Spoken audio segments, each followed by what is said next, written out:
சஹல் வந்து சகலகலா வல்லவன். அதுல சந்தேகமே கிடையாது. You give him the 19th over, you give him the second over, you give him the last over, he is a gutsy bowler.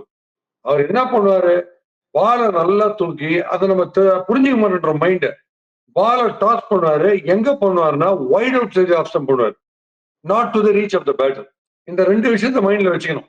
So Chahal நீங்க இறங்கி அடிக்கிறதா இருந்தா கூட across towards off stump, off சைட்ல இறங்கி போகணும். லெக் சைட் பக்கம் நீங்க இறங்கினீங்கன்னா பேட்ல படாது சரியா. ஏன்னா அவர் பிரில்லியண்டா டாஸ் பண்ணி wide outside off stump தான் பால போடுறாரு. அப்படிதான் அத்தனை பேரும் ஸ்பூன் பண்ணாங்க கேட்ச் அன்னைக்கு. அண்ட் 4 விக்கெட் அவர் ஒரு ஓவர்ல நீங்க எடுக்க விட்டீங்கன்னா ஸ்கூல் பசங்க கிரீட் ஆடுற மாதிரி இருக்கு.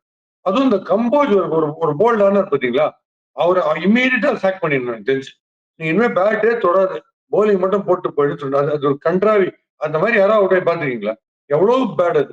டென்னிஸ் பால்ல கூட உங்களுக்கு அப்படி போய் அப்படி ஒரு கேம் ஆடுறது, ஒரு ஷாட் ஆடுறது டைமே இருக்காது. அவரா போடுற ஒரு சகல்னு கத்துக்கிட்டே.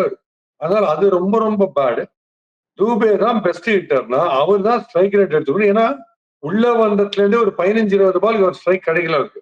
கிடைக்கல. அதர் பேட்ஸ்மேன் ஆடிட்டு இருக்காங்க, பிரேவில்ஸ் ஆடுறாங்க, எல்லாரும் ஆடுறாங்க. அப்படி இருக்கும்போது இந்த கடைசி 2 overs இருந்துச்சு, they should have a discussion. எந்த பாலா இருந்தாலும் பரவாயில்ல, சிங்கிள்னா ஓடாத, நானே பாத்துக்கிறேன். 2 பால் வேஸ்ட் பண்ண பரவாயில்ல, மீதி 2 பால் சிக்ஸ் அடிச்சிடறேன். அந்த டெக்னிக்